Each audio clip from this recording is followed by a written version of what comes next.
Tangis pilu adik Siska, ayah dan ibu meninggal usai kakak dibunuh Wanda. Tangis adik Siska Octavia, Muhammad Tri Ibnu Rusdi ayah dan ibunya meninggal usai kakak dibunuh Wanda. Ia tak pernah menyangka Wanda yang begitu dekat dengan keluarganya adalah orang yang membunuh kakaknya, Siska. Wanda bahkan selalu menemani ibunya dalam masa pencarian Siska.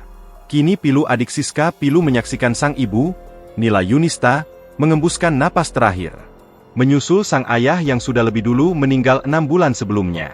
Nila meninggal dunia setelah mendapat kabar tragis bahwa anak keduanya, Siska Octavia, ditemukan tewas diduga menjadi korban pembunuhan sadis oleh SJ, seorang pria yang dikenal dekat dengan keluarga mereka. Peristiwa memilukan ini terjadi di Kecamatan Batang Anai, Kabupaten Padang Pariaman, Sumatera Barat. Selama lebih dari 1 tahun, Nila tak pernah lelah mencari Siska yang dilaporkan hilang sejak 12 Januari 2024 lalu. Harapan demi harapan ia gantungkan agar putrinya kembali pulang dengan selamat. Siska diketahui masih berstatus mahasiswi di salah satu perguruan tinggi di Kota Padang. Namun, semua harapan itu sirna dalam sekejap. Begitu menerima kabar bahwa Siska ditemukan dalam keadaan tak bernyawa, Nila dilaporkan syok berat. Ia jatuh pingsan di dekat lokasi penemuan jasad, dan tak lama kemudian dinyatakan meninggal dunia. Di rumah duka yang sederhana itu, duka mendalam menyelimuti. Tangis Ibnu pecah di tengah pelayat yang terus berdatangan. Sesekali ia mengusap air mata, menyambut pelukan dan ucapan belasungkawa dari para tetangga dan kerabat. Ketika tribunpadang.com menyambangi rumah duka, Kamis, 19 Juni 2025, Ibnu tampak duduk di sudut ruangan, tak jauh dari jasad sang ibu yang terbujur kaku. Meski berusaha tegar, matanya masih sembab dan merah karena terus menangis.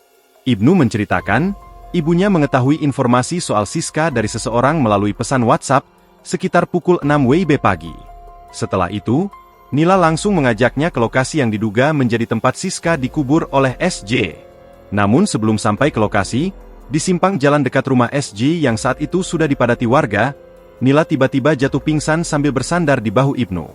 Yang membuat hati Ibnu makin hancur. SJ adalah orang yang selama ini begitu dekat dengan keluarganya. Bahkan, SJ telah dianggap seperti anak sendiri oleh Nila. SJ itu sering datang ke rumah. Setiap lebaran dia bawa THR, nanya kabar Kak Siska. Ibu percaya banget sama dia. Nggak pernah nyangka dia pelakunya, ucap Ibnu dengan nada getir. Kini, Ibnu harus menanggung duka berlipat. Selain kehilangan sang ibu, ia juga baru saja kehilangan ayahnya yang meninggal dunia pada akhir tahun lalu. Download Tribun X sekarang. Menghadirkan lokal menjadi Indonesia.